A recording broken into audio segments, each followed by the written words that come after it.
తెలంగాణ రైతులకు రాష్ట్ర ప్రభుత్వం గుడ్ న్యూస్ చెప్పింది.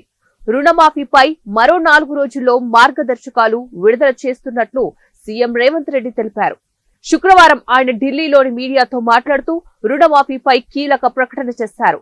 పంట రుణాల మాఫీకి రేషన్ కార్డు ప్రామాణికం కాదన్న ఆయన, రేషన్ కార్డు కేవలం కుటుంబాన్ని గుర్తించడం కోసమేనన్నారు. పాస్బుక్ ఆధారంగా 2 లక్షల వరకు రుణమాఫీ ఉంటుందని సీఎం మరోసారి స్పష్టం చేశారు. ఈరోజు కేంద్రంలో కొత్త ప్రభుత్వం ఏర్పడిన మరుక్షణం నుంచి రాష్ట్రానికి రావాల్సిన నిధులు, రాష్ట్రానికి కావాల్సిన అనుమతుల కోసము నిరంతరం ఎక్కిన మెట్టు ఎక్కకుండా ప్రతి మంత్రిని కలిసి బేసిజాలకు పోకుండా ఈరోజు ప్రయత్నం చేస్తున్నాం. మా మంత్రివర్గం మొత్తం ఇక్కడ ఉండి సంబంధిత శాఖ కేంద్ర మంత్రులను కలిసి రాజకీయాలు ఎన్నికలు అయిపోయినాయి, ఇప్పుడు అభివృద్ధి ధ్యేయంగా ఈరోజు ప్రతి శాఖకు సంబంధించిన మంత్రులు ఇక్కడ వచ్చి కూర్చొని కేంద్రంలో బీజేపీ వాళ్ళు కూడా మంత్రుల అపాయింట్మెంట్స్ తీసుకోలే, మేము వచ్చి అపాయింట్మెంట్స్ తీసుకొని మేము కార్యాచరణ మొత్తం తీసుకొని ముందుకు వెళ్తున్నాము. కాబట్టి ఎన్నికలు ముగిసిపోయినాయి. రాష్ట్రం యొక్క అభివృద్ధి, రాష్ట్రంలో మేము ఇచ్చిన 6 గ్యారంటీల సంక్షేమ పథకాలను అమలు చేయడమే మా ధ్యేయము. వాటిని ముందుకు తీసుకెళ్ళడానికి అందరి సహకారం తీసుకుంటాం, మీడియా మిత్రుల సహకారం కూడా తీసుకుంటాం. ఇప్పుడు 31,000 కోట్ల రూపాయలు దాదాపుగా ఏకకాలంలో రైతు రుణమాఫీ చేయడానికి మేము నిర్ణయం తీసుకున్నాము. ఇచ్చిన మాట ప్రకారం రాహుల్ గాంధీ గారు గ్యారంటీ ఇచ్చిందంటే 100% గ్యారంటీ అమలు జరుగుద్ది. ఆనాడు 2004లో సోనియా గాంధీ గారు కరీంనగర్లో తెలంగాణ ఇస్తాన్న గ్యారంటీ ఇచ్చింది. ఎన్ని ఒడిదుడుకులు ఎదుర్కొన్నా సోనియా గాంధీ గారు తెలంగాణ ఇచ్చిండ్రు.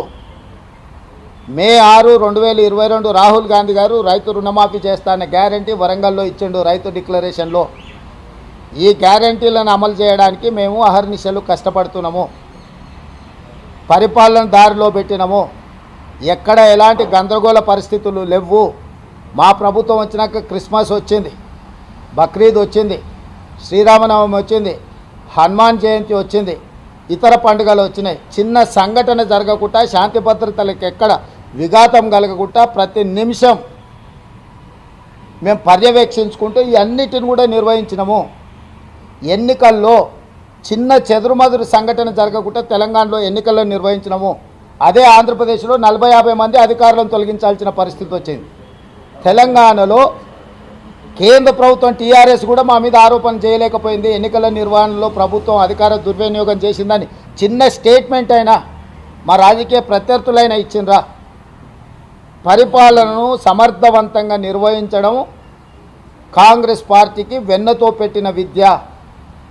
అనుభవజ్ఞులైన మంత్రుల సహకారంతో అద్భుతమైన పరిపాలన ప్రజలకు ఇస్తున్నాము.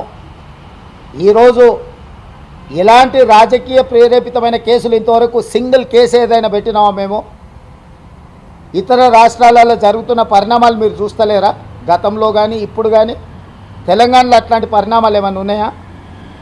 చిన్న చెదురుమదురు సంఘటనలు అయినా జరిగినాయా మీరు చెప్పండి. ఏమీ జరగకపోతే బాగున్నట్ట, బాగలేనట్ట? బాగున్నదాన్ని కూడా అప్పుడప్పుడు మీరు చెప్పడానికి ప్రయత్నం చేయాలని మీడియా మిత్రులను కోరుకుంటున్నా. కేంద్ర బడ్జెట్ ప్రవేశపెట్టిన 2 రోజుల్లో తెలంగాణ బడ్జెట్ సమావేశాలు ఉంటాయని సీఎం రేవంత్ రెడ్డి తెలిపారు.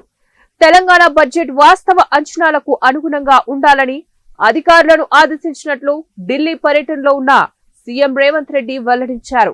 చాలా వరకు కేంద్ర ప్రభుత్వం నుంచి రావాల్సిన నిధులు విడుదల చేయించుకున్నాం కదా.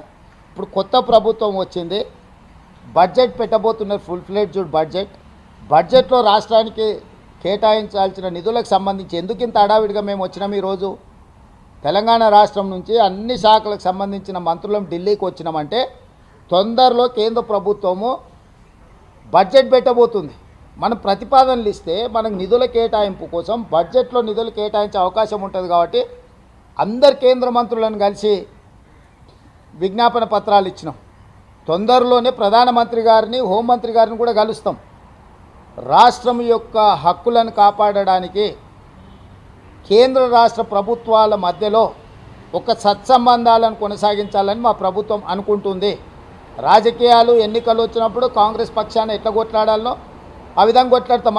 మన ఎన్నికలలో చూసిండ్రు కదా. సో ఇప్పుడు పరిపాలన చేసే సమయం. అందుకే ఈరోజు మేము రేపు బడ్జెట్లో మన రాష్ట్రానికి అత్యధికంగా నిధులు ఇవ్వాలనే ప్రతిపాదన తీసుకొచ్చి ఈరోజు ఆ ప్రయత్నం చేస్తున్నాము. తెలంగాణకు సంబంధించి పలు అంశాలపై సీఎం రేవంత్ రెడ్డి పలు కీలక వ్యాఖ్యలు చేశారు. తెలంగాణలో విద్యుత్ కొరత లేదని, పంపిణీలో అంతరాయాలు మాత్రమే ఉన్నాయన్నారు. తెలంగాణ బడ్జెట్ కు సంబంధించి క్లారిటీ ఇచ్చారు. విద్యుత్తు మీద విచారణ కమిషన్ మేము ప్రతిపాదించలేదు. మాజీ మంత్రి జగదీశ్వర్ రెడ్డి గారు అసెంబ్లీలో విద్యుత్తు కొనుగోలు కానీ విద్యుత్తు నిర్మాణం సంస్థల నిర్మాణం యాదాద్రి భద్రాద్రి నిర్మాణానికి సంబంధించి మాజీ మంత్రి జగదీశ్వర్ రెడ్డి గారు శాసనసభలో సవాలు విసిరి ప్రభుత్వాన్ని విచారణకు ఆదేశించండి సిట్టింగ్ జడ్జి చేత అన్నాడు. మేము తెలంగాణ రాష్ట్ర ప్రధాన న్యాయమూర్తిని సిట్టింగ్ జడ్జిని కేటాయించమంటే సిట్టింగ్ జడ్జిలను కేటాయించే పరిస్థితి లేదు, రిటైర్డ్ జడ్జిలతో మీరు వేసుకోవచ్చు అని అనుమతి ఇచ్చారు. రిటైర్డ్ జడ్జిలతో మేము ఇచ్చినాము. మేము వేసినాక దాదాపుగా 3 నెలలు టీఆర్ఎస్ కానీ జగదీశ్వర్ రెడ్డి కానీ ఏం మాట్లాడలేదు. ఎప్పుడైతే కేసీఆర్ గారిని వచ్చి వివరణ ఇవ్వు అని లేఖ రాసిండో ఆ తర్వాత ఇప్పుడు ఆరోపణలు చేయడం మొదలుపెట్టిండ్రు. ఇప్పుడు నేను మీ ద్వారా చంద్రశేఖరరావు గారిని జగదీశ్వర్ రెడ్డిని అడుగుతున్నా, అసలు ఈ విచారణ కమిషన్ వేయడం తప్పంటుండ్రా? విచారణ కమిషన్కు వచ్చి చంద్రశేఖరరావు గారిని వివరించడం అని అడిగినందుకు తప్పుపడుతుండ్రా? లేకపోతే జస్టిస్ నరసింహారెడ్డి గారు దీనికి బాధ్యత వహిస్తున్నారనే దాన్ని తప్పుపడుతుండ్రా? వాళ్ళ మాటల్లోనే వ్యత్యాసం ఉన్నది. వాళ్ళకే సమన్వయం లేదు.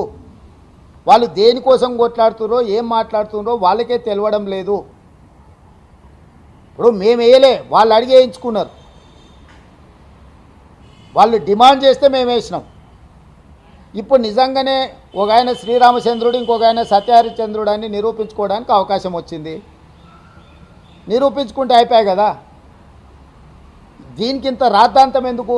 కేంద్ర బడ్జెట్ ప్రవేశపెట్టిన 2 రోజుల్లో తెలంగాణ బడ్జెట్ సమావేశాలు ఉంటాయని సీఎం రేవంత్ రెడ్డి తెలిపారు.